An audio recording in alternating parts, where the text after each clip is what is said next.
Este, como vos digo, é tamén o compromiso, o día, o momento do compromiso individual e colectivo, mas tamén volvo ao caso do compromiso tamén individual.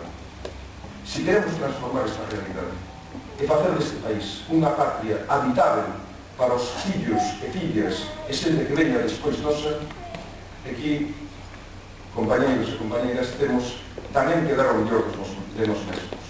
Pois, falemos en galego sempre, todo momento de condición.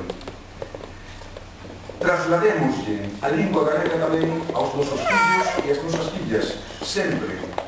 Adoptemos medidas individuais como pode ser a galeguización dos nosos propios nomes ou a restitución dos apelidos, a originalidade, non que figura no registro civil, pero si a originalidade de como foron criados xeracións anteriores a nós.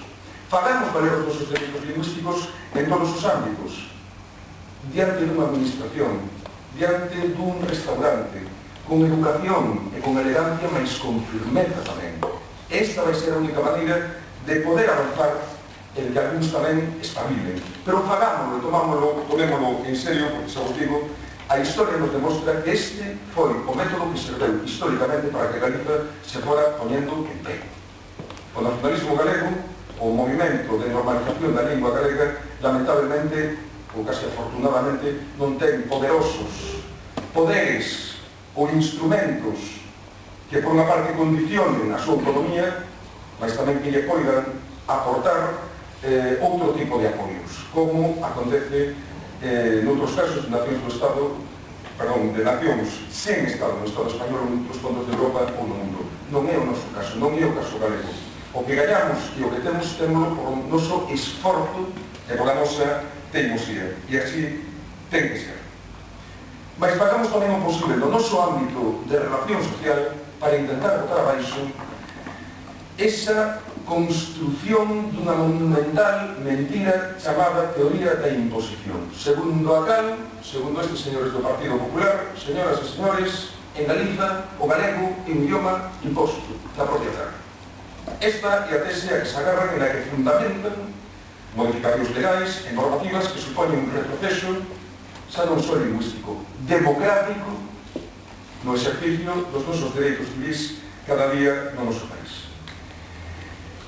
Porque é alucinante poder chegar a pensar que esa xente que poida chegar a pensar que o galego é un idioma imposto en Galiza.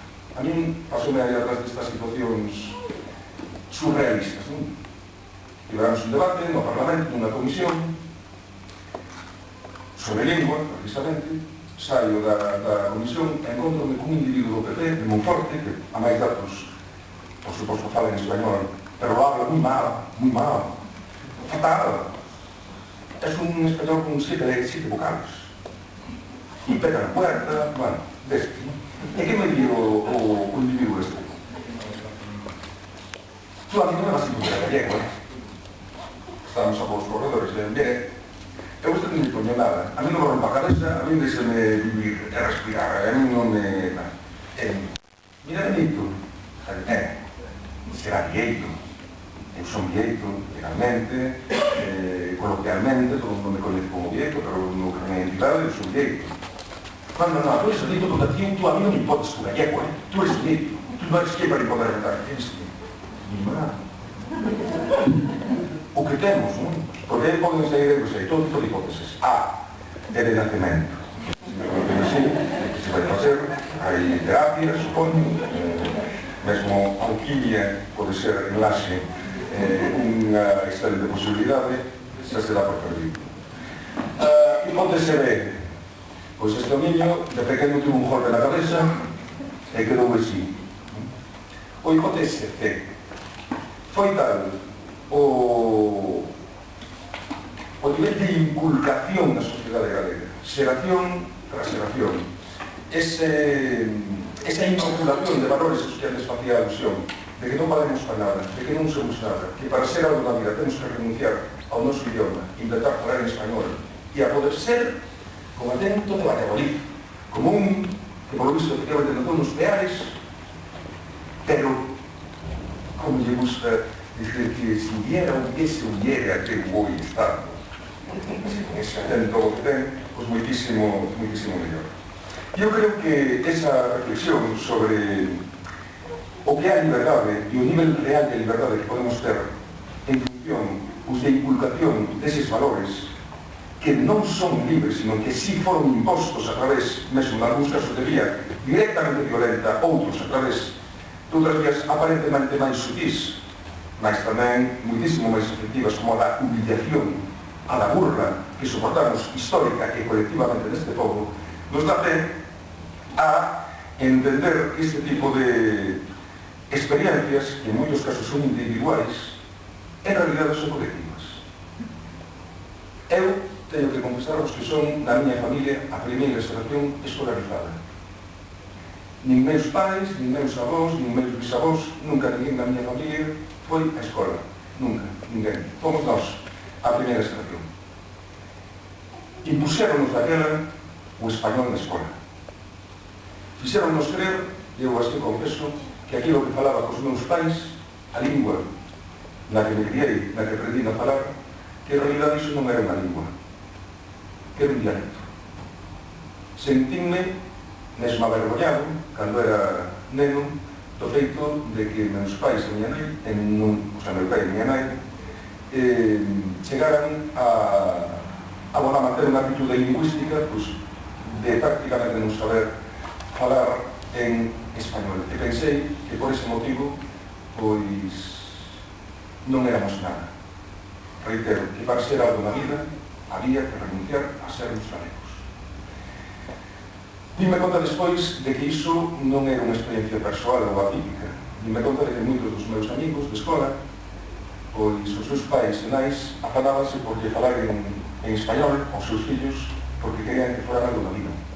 E pensaban que facían por ben, porque querían o mellor para os seus fillos, porque eran os seus fillos. Pero vos pisamos en que a realidade terrorífica vivimos e padecimos, e padecemos, segundo a cal sigue indo a día de hoxe, habendo moitos países que queren o mellor para os seus fillos, creen que o mellor neste momento é que non sexan galegos.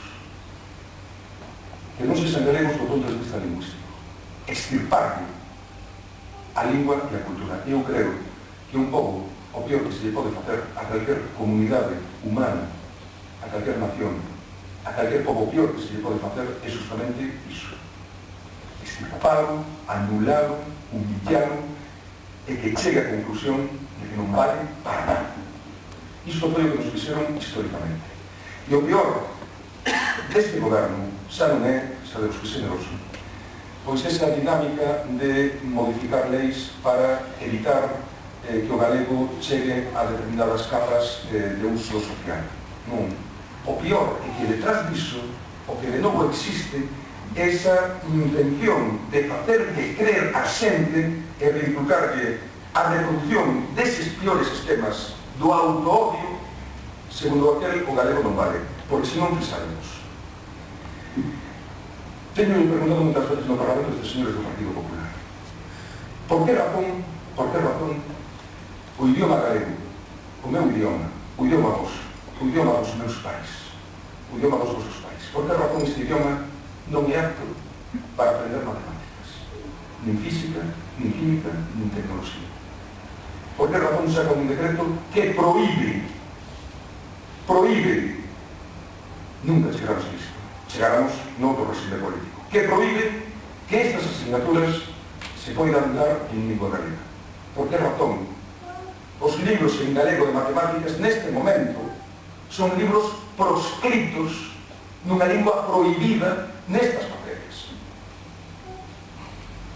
Por que razón, para acceder ao emprego público, para ser traballador ou traballadora da función pública para calquer tipo de oposición, suprimen unha única proba que había en lingua galega? Para dar a entender a sociedade de que o galego non vale para nada, que acceder a un posto de traballo que fai falta o español. De novo iso.